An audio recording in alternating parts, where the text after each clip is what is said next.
All right, I'd like to call to order the Pentucket Regional School Committee meeting at 6:30 on September 25th, 2018. I'd like to take roll call. Wayne Adams, yes. Joanna Blanchard, Bill Buell, Yep. Emily Dwyer, Yes. Marie Falzani, Yes.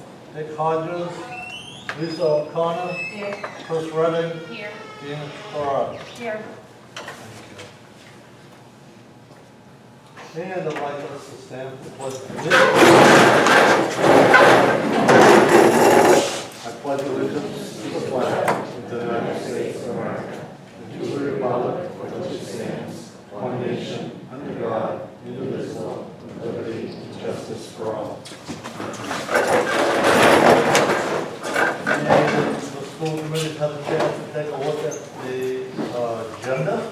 Do I have a motion on the floor? Second. Second. Any discussion?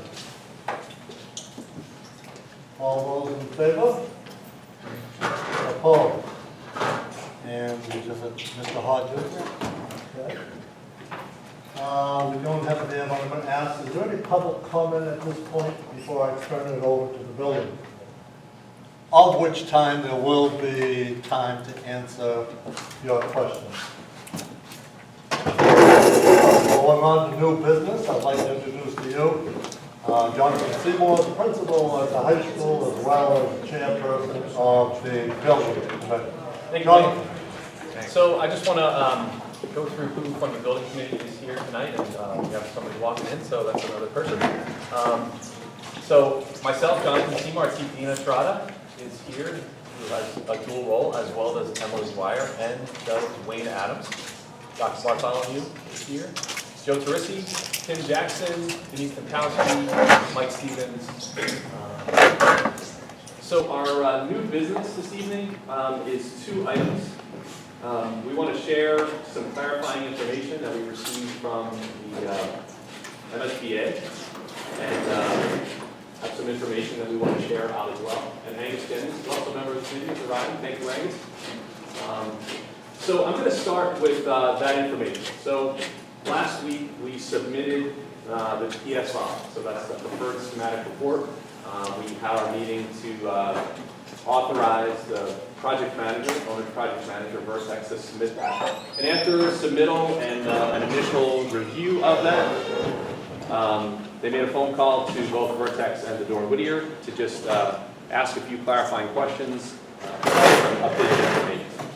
So upon hearing that, they then reached out to Dr. Bartholomew, to Wayne, myself, to share that information, and that was kind of what resulted in us reaching out to everybody at the end of last week.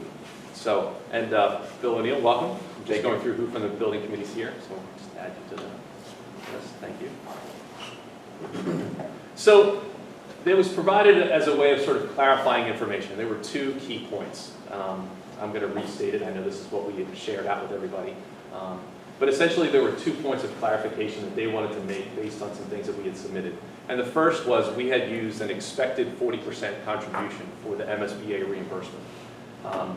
As you may or may not know, it's stated that it's somewhere in the 52 plus, maybe even 53% as a potential reimbursement. But real project costs that are not always reimbursed can have a realized effect of actually making that reimbursement seem lower than that. And so for comparative purposes, for cost, in all the information we had presented, we were using 40% as sort of an estimate. They were just looking for us to be as non-committal as possible with that. And I guess our use of the word expected, they didn't appreciate, or they just wanted, again, clarification or just sort of a softening of that. So we re-clarified that in the PSR submission to a nominal 40%. And again, just tried to leave it a little bit more open-ended. We really don't know what that would be. We should find out what that exact reimbursement will be at the end of schematic design, when those schematic designs are cost estimated and resolved and then approved by the MSBA. And that will happen sometime in 2019. So again, for our purposes of just trying to come up with a comparative cost, we were using that 40%. So that was one point of clarification. The second point of clarification is all along we had been stating that the MSBA would not participate in a repair-only project. And this was based on past experience with both Vertex and Doran Whittier, working with the MSBA, that for core projects that we're looking at the entire building, that they really want to participate in projects that address the educational programming of the building, not just systems, not just things like, roofs and boilers. And so again, that was information we had been sharing as we compared all of these different scenarios all along. And again, so they wanted to come back and say, point of clarification, don't exclude us from potentially participating in a repair only. So that was, not what we had been saying, and it was, again, based on the professional experience of both Doran Whittier and Vertex that we had been sharing that out. So we felt like it was important to let the committees and let the public know that this was information that was new.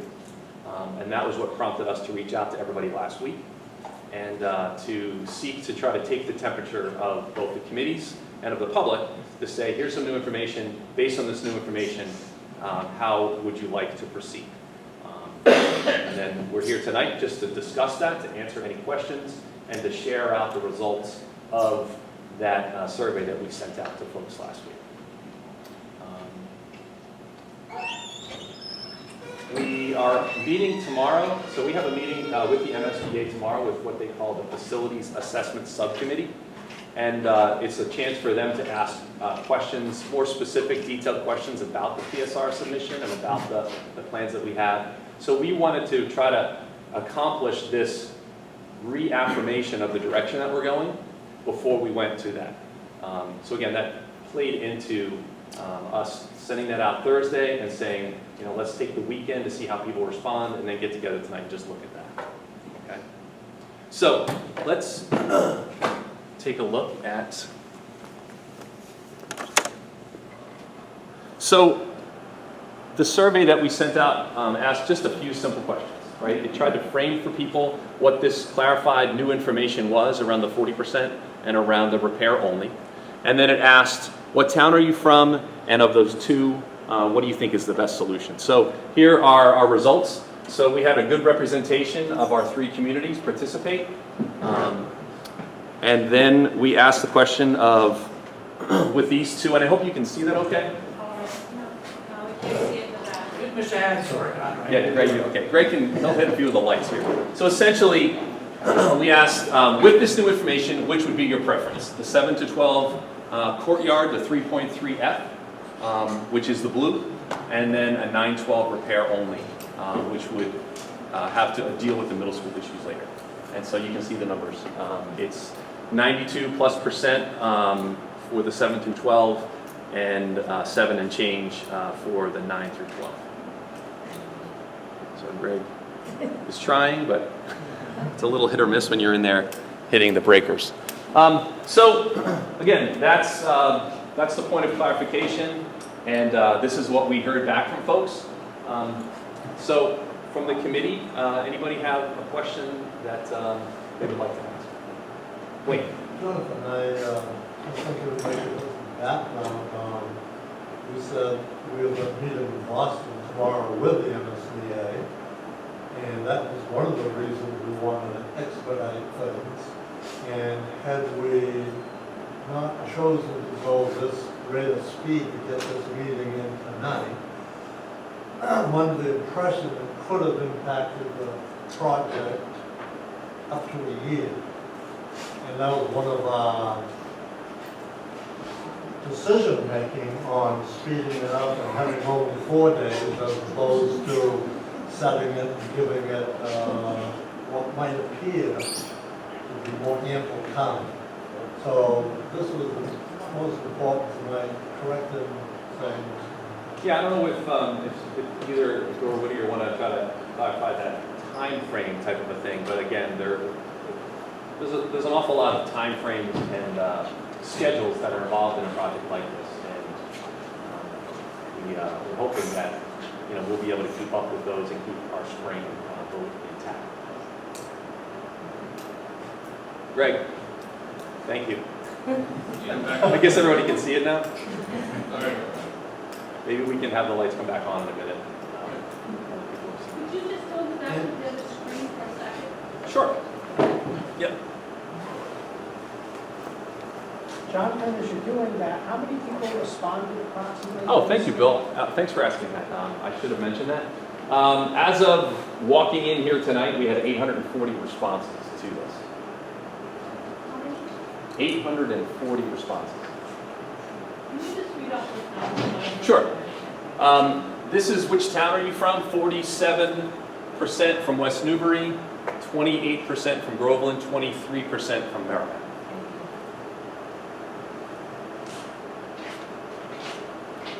Jonathan?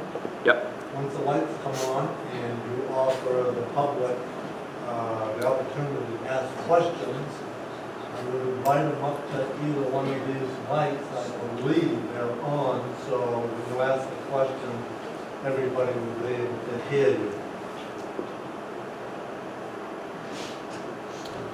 Very good. Yes, Ken, go ahead. Did the survey just go out to students, parents, or did it go out to all the? Well, so we distributed it to our contact list, which is all families in the community that are part of the school system.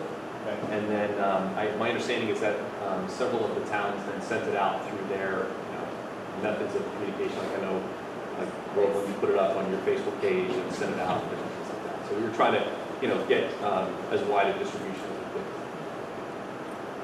Thanks. I know you had to put in your email, do I take that to mean that it's going to sort out the email, like the same person couldn't do multiple responses? Because I was concerned when I was sending it out, whether people get it, who've already gotten it from you, but I assume that since they're putting in their email, that the survey would kind of... It wasn't set up to not allow a duplicate email, so I'm sure there's a chance that maybe folks, but that could just be that a husband and wife, they voted twice because we have two voting members in the family.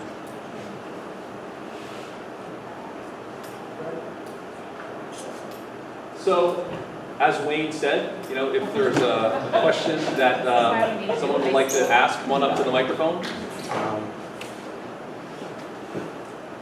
Mr. Hodges. This question does not have anything to do with how I'm going to be voting in favor of this project from day one to day end. However, all three towns have to agree on this.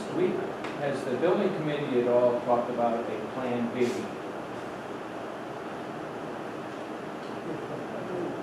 If this does not pass, if one of the towns, for whatever reason, that means we go back to the drawing board or what, and I'm not sure where we go after that. But do we have a plan B if this does not go as well as it has been going? Right.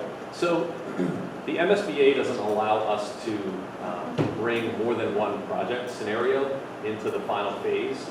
So as we just went through the PSR, we had to narrow from a variety of choices to one. So we're not allowed to bring an A plan and a B plan through the process. So if we are not successful with this, we would have to go back and resubmit an SOI and try to start the process over. So that would automatically be the B plan. Yeah, phase two. Okay, I got it. It would be a new name.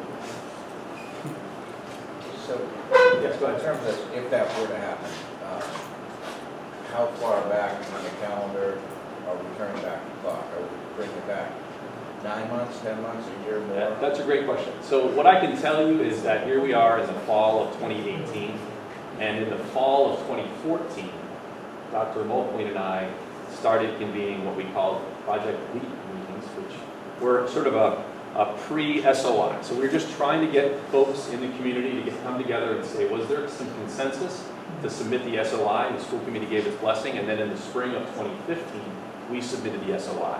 So right now, we're 4 years from when we started this one. But I think it'd be fair to say if it didn't pass, which obviously is not anybody's goal. Wouldn't the starting point be looking back at the 9 or so options and saying maybe there was a different option? Have to start all over. No, and Jason is shaking his head behind you. He was more familiar with this process than I am, but no, you would have to go back to a statement of interest. You can go back 3.5 years. Come off the list and have to read. Yeah. With a new statement of an interest.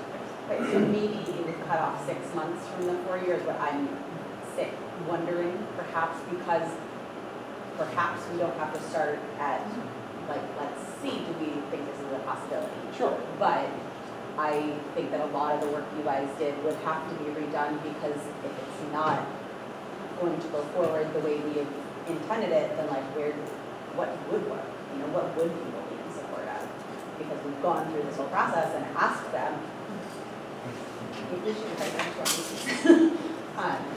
So you have to, with the process for the NCAs, you have to start over, like. Well, if we were to have to resubmit an SOI, we would have to go then through eligibility, which, is a set sort of, it's 270 days to do a variety of tasks. We went through eligibility a little quicker. We just were able to progress through those steps a little quicker, but then you enter feasibility.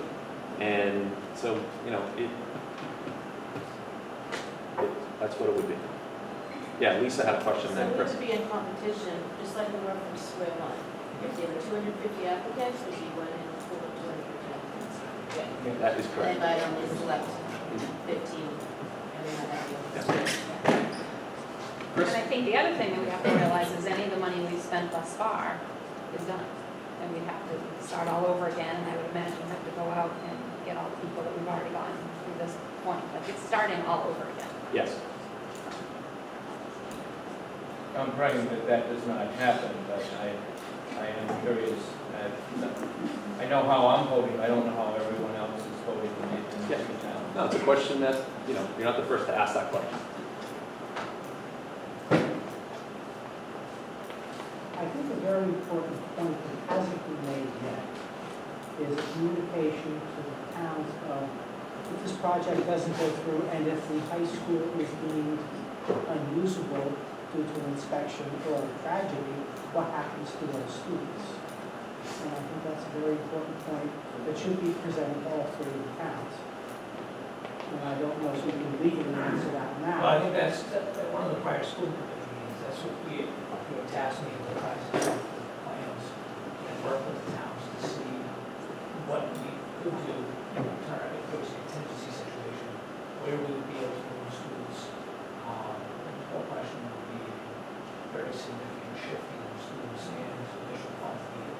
And the additional cost to the town. Absolutely. And that wouldn't address, that would not address. But I think that this body should communicate that perhaps to the selectmen so that the voters are informed. It's not a scare tactic. If there's a problem with the school, a boiler, wiring, whatever, what will happen then? Which is what this project is about. We just had a similar situation last year when the main electrical lines fried. The school was shut down and you had electricians and electric companies from, I know Global was here, a couple of them, worked for 3 days, day and night to get the system back up. And that was just a simple electrical problem. I think voters don't appreciate scare tactics, but we've had situations in this district where an elementary school, actually 2 of them, were temporarily closed and students were moved and they were moved within the district. Yeah. And that brought anxiety. So I think if you have a failure, legally, I think the students would be best out. And that would bring, I think, trauma. And I think the community has to be aware of that. I think that one of the points that should be presented with all the committees that are communicating to all the families of all the towns is the fact that we have a building that was built in 1956 and it's old. And you have wiring issues and you have money issues. Never mind hazardous materials. And so it's not a simple fix to go in and pull boiler, put a new boiler in. All these items have spurs that come off, that cost implication, that controls this, and the dollars, as you were indicating, add up fast. goes back to the research that, is that the end did? Some of the research just, somewhere in the middle of this last phase in terms of what has been spent over the past few years just on this building with the flood damage and some of the other building issues. So that there is like real money that has already been spent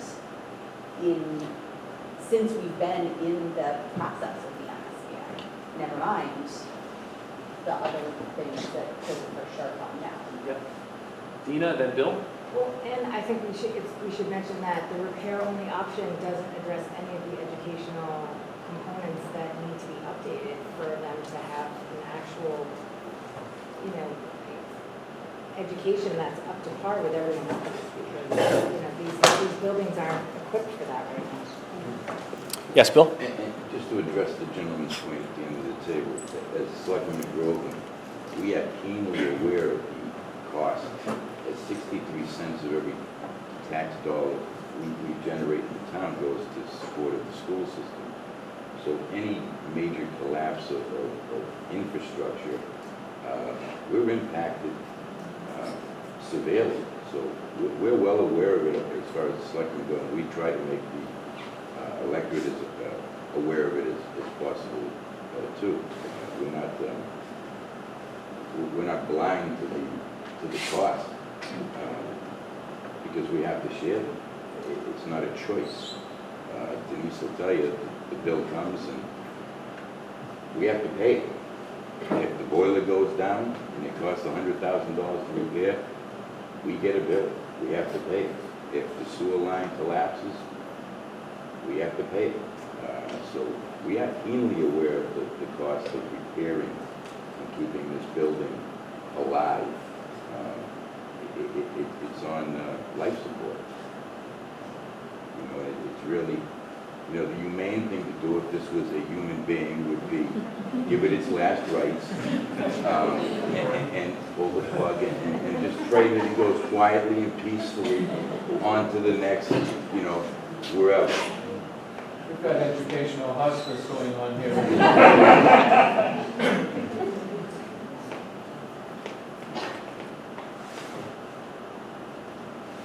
Any other questions, comments? Do you have any further breakdown on the 7%? In other words, is that, sort of consistent with the 40% West Newbury, the 21 in? Yeah, so if you didn't hear the question, the gentleman's asking, do we know the 7% which came from which town? I do not know that. Can we get them? Yes. Is the nominal reimbursement rate, is it the same on renovation as it is on new construction, or is it less? Yeah, so I would assume it would be the same. And again, that was a point they were trying to clarify. We had indicated that there would be no reimbursement because it did not meet the educational program. And they were asking us to clarify that it's not a done deal, that they perhaps would. So I would guess whatever the reimbursement would be consistent. Thank you. Just for clarification, for purposes of the report that we did, it was consistent across all of them. So if there may be some fluctuation at the end of the day, depending upon, which one was ultimately selected, but we keep it apples to apples, we assume the same. Yes, question on the back? What's the current enrollment in the district? The district enrollment, I would defer to, It's about 2,500. is it 2,500? Yeah. Mr. Stevens? A question kind of related to this, the cost of repair only. This situation we talked about staging, like if we had to get portables or whatever, and those have not been covered, those have not been covered under repair only, or do we know that?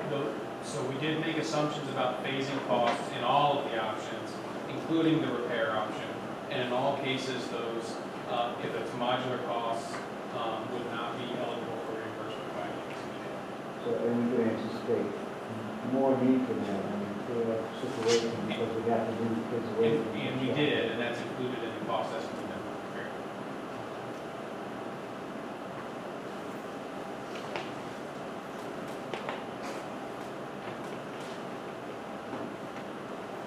Bill?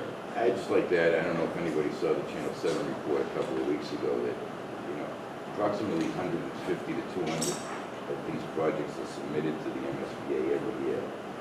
Only a small minority of these projects get approved. And if we have to start over again at the back of the line, it's significant, impact on what happens. So we should feel very fortunate that we've made it this far in the process. And I'll cross our fingers and hope that they approve this project. Very, very few get approved. You don't know if the money's going to be there next year, or the year after that, or the year after that. So when it's there, you got to grab it while it's there. We run as fast as the bank as we can. Get it done before they can take it back or change their minds.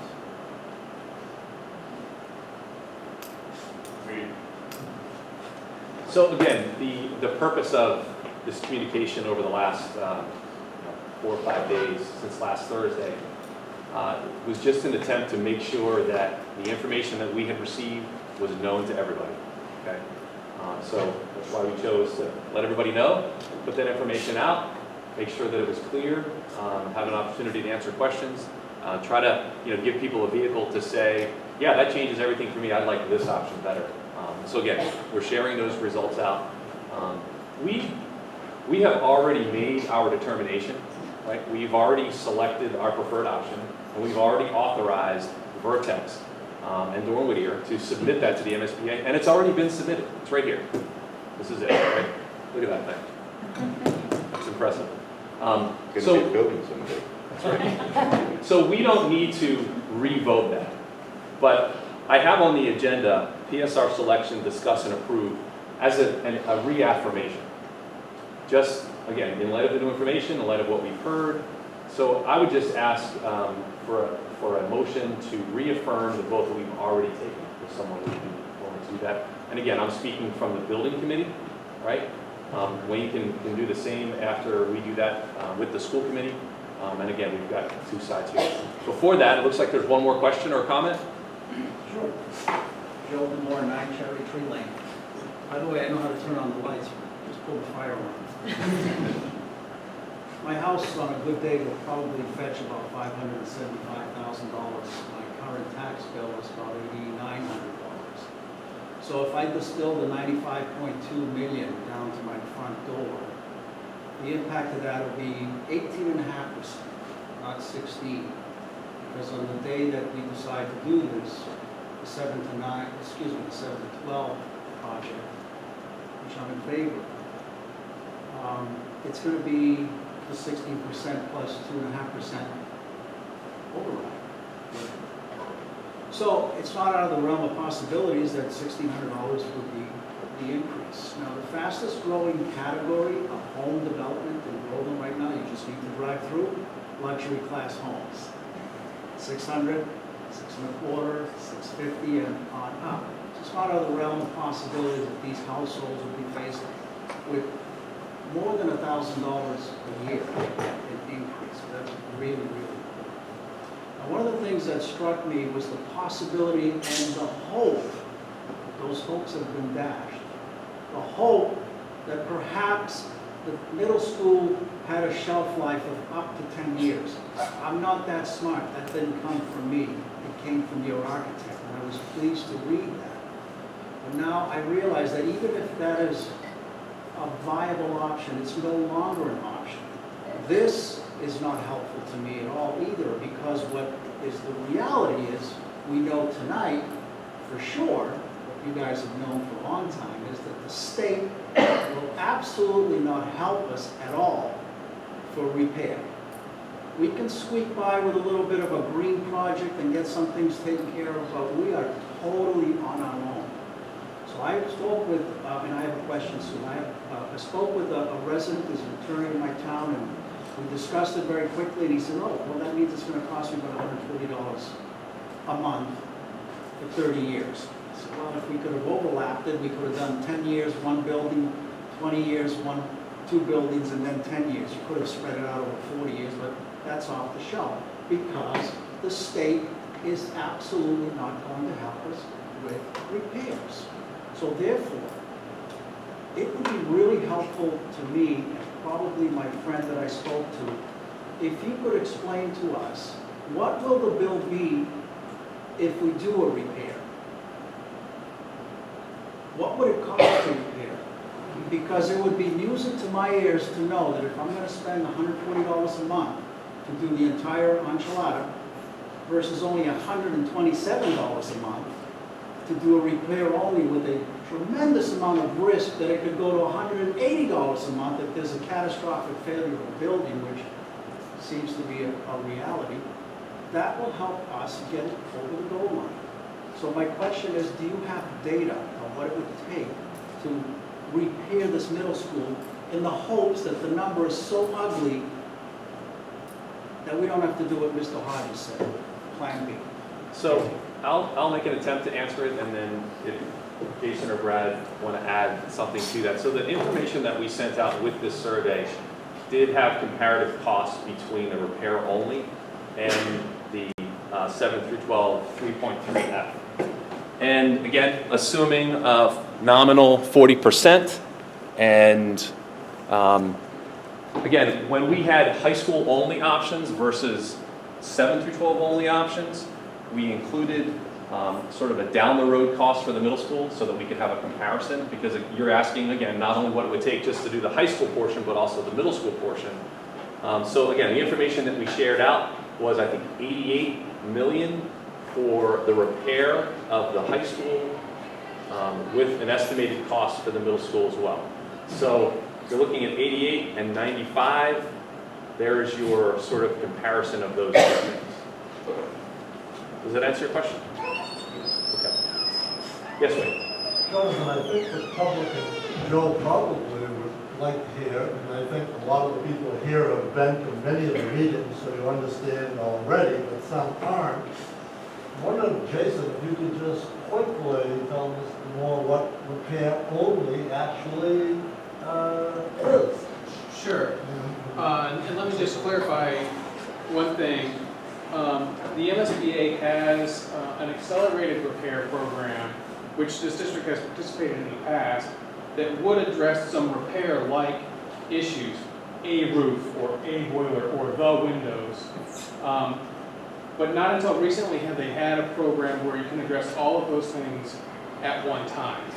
So they would support repair in certain circumstances. Certainly this new information, this new understanding that we have would suggest that they would participate in a repair even for a core project.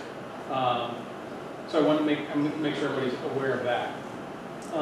In this case, a repair only project only covers code improvements, accessibility upgrades, and system upgrades. So in essence, if you think about the building that we're standing in, it's exactly what you see now, except it has new mechanical system, new electrical system, new plumbing system, and new finishes. Right? It's going to be a slightly shinier version of exactly what you have right now.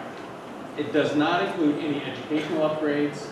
What we mean by that is reshaping of space, moving of interior walls to align with what you're trying to do educationally. So the gym that you have would remain, cafeteria that you have would remain. We wouldn't be able to express the idea of dining commons or a library or kinesiology lab. It's all embedded in the educational program in a repair project. And does that also, it doesn't even, we can't even paint inside? Oh, no. So, right, finishes would likely be included, right? Hazardous materials removed. Right, that's what I mean by it's a shinier new version of exactly what you've got right now. The big difference is we're not moving walls around to meet the educational program. And I think, right, that the program is really associated with building and not with site. So if there was something that, was required to support the building, i.e. if you weren't on a sewer system and you had to have, sanitary sewer, which is a septic or pretreatment, something like that might be covered to support the building proper. But going and doing new, fields and those types of things, I don't believe would be included as part of that program, which costs are included, in the new construction option that, you see. There's a question there, Mitch, go ahead. Mitch Cronin, Groveland. I guess, putting on my state taxpayer hat, and maybe you could ask the the people there tomorrow at the state, why in the world would they waste our taxpayer money on a building that's 60 years old? Why is this even an option? I mean, to me, it's like peeling back an onion.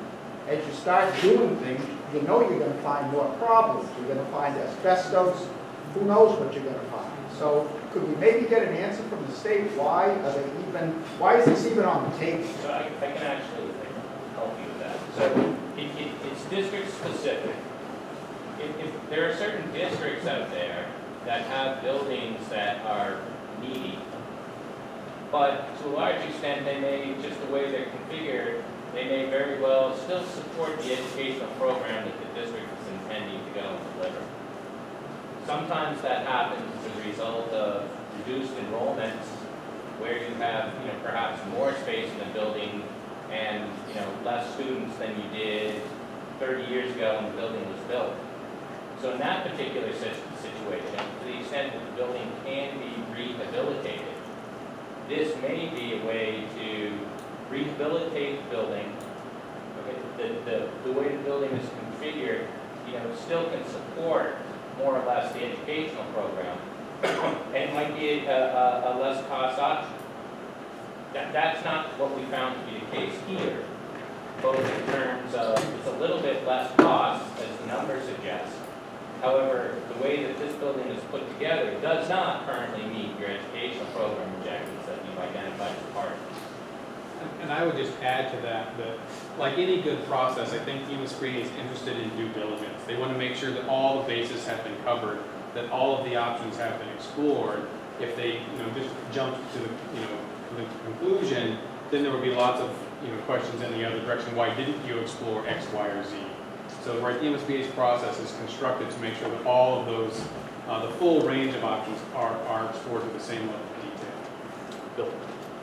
And just to address the space requirements, my children have to walk over to the middle school once or twice a day to take classes because there aren't enough class space here. I mean, we're not talking we live in Southern California where the weather is nice all the time. I mean, it's raining, it's snowing, and not to mention there's a lot of crazies out there. These kids make sitting ducks walking back and forth in the schools. It's crazy. Something needs to be done about it, and this is a how you fix it, in my opinion. Denise? Well, if there are no other questions, I'd make a motion that the building committee reaffirm the PSR selection for 7 to 12 courtyard buildings. Second. Any discussion? So again, building committee members only. All those in favor? Opposed? Thank you. Wayne, go ahead. All right, goes to the school committee. You just got the input from the building committee. The vote is going to be the same. I need a motion that we reaffirm. I'll make a Motion motion from the to school reaffirm, committee. I'll make a motion to reaffirm our choice for the PSR. Okay, second.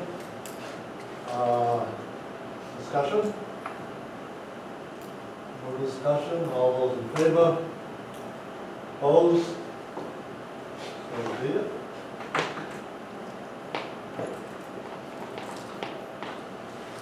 Nice job, Jonathan, thank you.